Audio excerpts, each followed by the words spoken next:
teman-teman semuanya. Pernah nggak sih kalian bertanya-tanya, siapa yang menyuarakan suara rakyat di pemerintahan?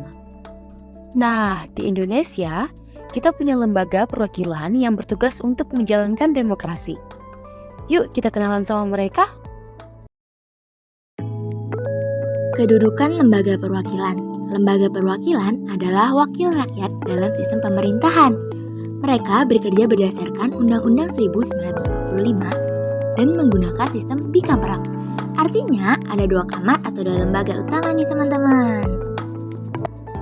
Jadi ada 2, yang pertama Dewan Perwakilan Rakyat atau DPR bertugas membentuk undang-undang dan mengawasi pelaksanaan anggaran.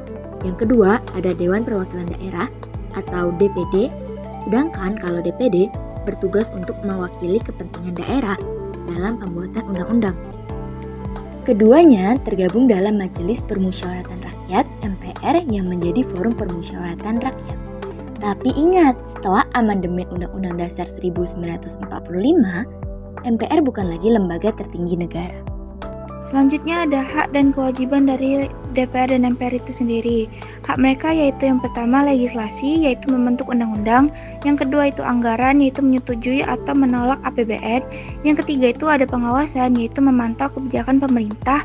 Yang terakhir itu persetujuan, yaitu menyetujui keputusan penting seperti pengangkatan pejabat negara. Selanjutnya yaitu kewajiban. Yang pertama itu menyerap dan memperjuangkan aspirasi rakyat. Yang kedua, mengawasi jalannya pemerintahan agar tetap sesuai hukum. Yang ketiga yaitu membuat kebijakan yang berpihak pada kepentingan publik. Ada alat-alat kelengkapan. Yang pertama itu ada komisi untuk mengurus isu tertentu seperti pendidikan, ekonomi, atau hukum. Yang kedua ada badan legislasi atau balek yang bertugas untuk menyusun program legislasi nasional. Yang ketiga ada panitia khusus atau pansus yang dibentuk sementara untuk membahas isu tertentu. Dan yang terakhir ada badan anggaran atau banggar yang berfokus pada APBN bersama pemerintah. Lembaga perwakilan ada beberapa jenis loh. Yuk kenalan satu persatu. Yang pertama ada DPR. DPR ini bertugas untuk menyusun undang-undang, mengelola anggaran, dan mengawasi kebijakan pemerintah. Yang kedua ada DPD. DPD mengawal kepentingan daerah dan bisa mengajukan rancangan UU terkait otonomi daerah. Yang ketiga, MPR. MPR ini gabungan dari DPR dan DPD yang berwenang mengubah UUD dan melantik presiden. Dan yang terakhir, keempat ada DPRD. DPRD ini ada di tingkat provinsi atau kabupaten untuk mewakili rakyat dalam kebijakan daerah. Terus, berapa sih jumlah anggota parlemennya?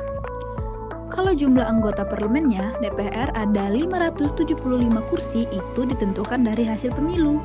Sedangkan DPD ada 136 anggota yang mewakili setiap provinsinya.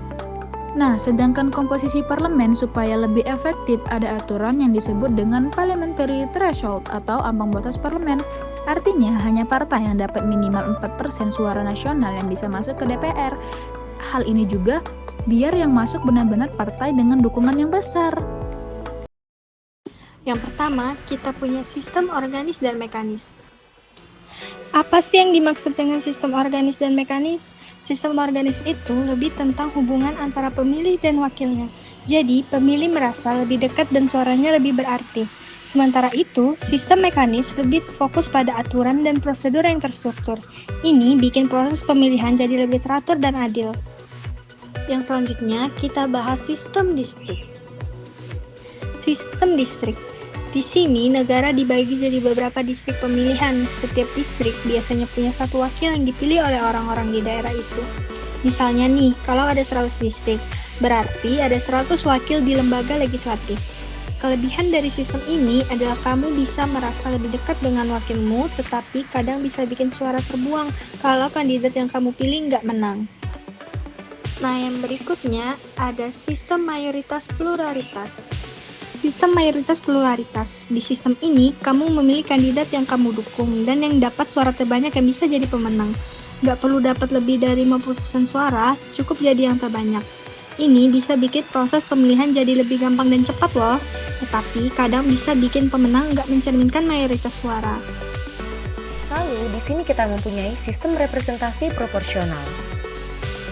Pada sistem ini, kursi di lembaga legislatif dibagi sesuai dengan persentase suara yang didapat partai. Misalnya, kalau sebuah partai dapat 30% suara, mereka dapat 30% dari total kursi. Ini bikin suara pemilih lebih terwakili, dan kelompok minoritas juga bisa punya wakil di parlemen.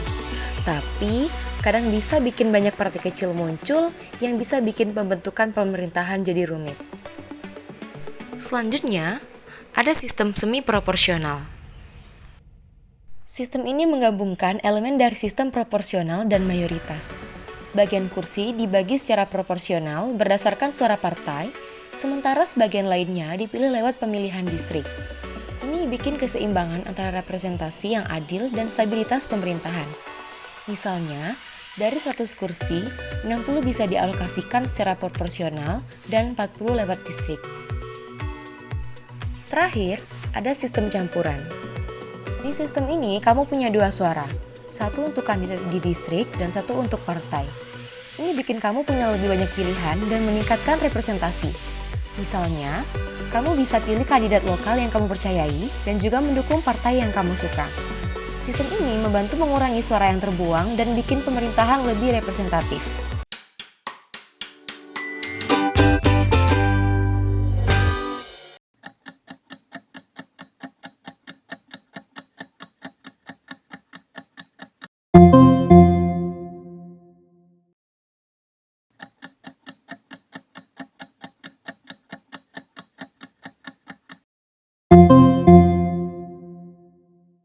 Wah, teman-teman, kita udah sampai di penghujung materi tentang peran, fungsi, dan macam-macam lembaga perwakilan, serta berbagai sistem pemilu yang ada. Semoga informasi yang kita bahas hari ini bisa memberikan gambaran yang lebih jelas tentang bagaimana sistem demokrasi kita bekerja. Ingat, lembaga perwakilan itu bukan hanya sekedar nama, tetapi mereka adalah suara kita di pemerintahan. Mereka berfungsi untuk menyampaikan aspirasi dan kebutuhan masyarakat, dan dengan memahami berbagai sistem pemilu, kita bisa lebih bijak dalam memilih wakil kita, karena setiap sistem memiliki keunikan dan cara kerja yang berbeda. Jadi, mari kita terus belajar dan berpartisipasi aktif dalam proses demokrasi. Setiap suara kita itu penting. Terima kasih sudah menyaksikan video ini. Jangan lupa untuk like, share, dan subscribe agar tidak ketinggalan materi menarik lainnya ya. Sampai jumpa di video selanjutnya.